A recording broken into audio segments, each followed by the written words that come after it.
Hello and welcome back to Math Class with Mr. Kura. Today we're going to be talking about exponents again, and specifically we're going to be talking about the power to power rule. So this is when an exponent is raised up to another exponent, a power raised to a power. So let's look what we have here. In our example, we have x to the third, and that whole thing raised up to the fourth power. So let's expand this out. This would be if we expand x to the third out, that would be x times x times x. Then we have that raised up to the fourth power.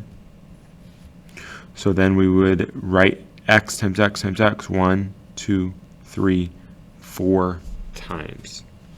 And then if we counted all these up, we'd get 1, 2, 3, 4, 5, 6, 7, 8, 9, 10, 11, 12.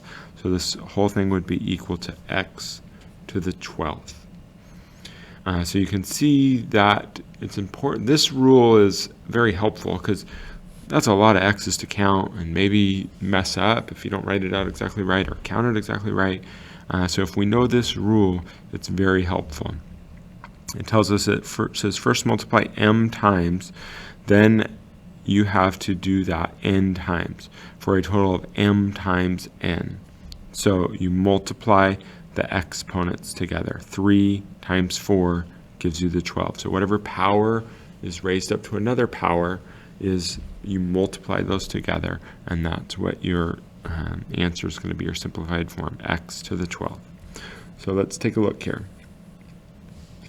Now this one right off the start is important to understand. When I have 3a squared inside parentheses and that whole thing raised to the third power, both think of this cubed or third power going to both parts here, to the 3 and to the a squared. So this would end up being 3 cubed times a, and then multiply 2 times 3 to the 6th. Right, because that would be a times a, that's a squared, 3 times a times a times a, 1, 2, 3, 4, 5, 6, a to the 6th. All right, next one. So remember this 4 goes to both parts there, the coefficient and the variable. And so this would become, if we don't have a exponent there, you can think of this as the first power. So if I multiply 4 times 1, I get 2 to the 4th. 4 times 1, I get n to the 4th.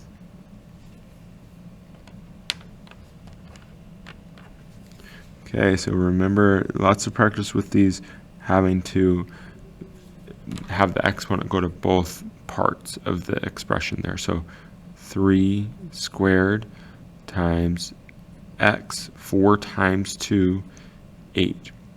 And really we should probably expand this out to make this 9x to the 8th. Some of these bigger ones, especially when we're first learning, we probably don't know, 2 to the 4th and 3 to the 3rd right off the top of our head. So if you know it, expand it out.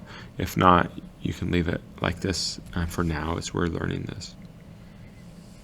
Let's do a couple more here. So we have 2, and it's going to go to both variables here. So x, and then 2 times 2 to the 4th. Y, 2 times 2, x to the 4th, y to the 4th. All right, the next one, we have 3 different parts here. This 2, the squared on the outside, is going to go to all 3 parts. So this is going to be 6 squared, x squared. Now y is already squared in here, so y squared becomes 2 times 2, or y to the 4th. And then we'd expand this to 36, x squared, y to the 4th. And let's do one on the bottom down here that's a little bit trickier. So There's just more steps to it. So 3, this is going to go to the y here, to the x, and to the 2. And then it's going to also go to this term over here, to the 3, to the x cubed, and to the 6 there. So this becomes 6 cubed times x, 3 times 3 is 9, times 2 cubed times x cubed, 2 times 3, y to the 6th. Now let's combine our x's. So we have x to the 9th, we have x to the 3rd.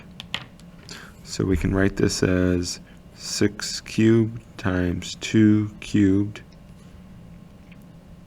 times, so now this goes back to our product rule, x to the 9th times x to the 3rd, and you add those exponents, so 9 plus 3, 12, and then our y to the 6th.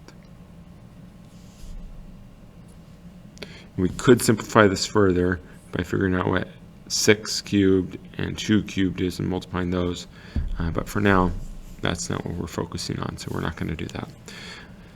Okay, thanks again for spending time in math class with Mr. Kura. I look forward to talking to you again soon.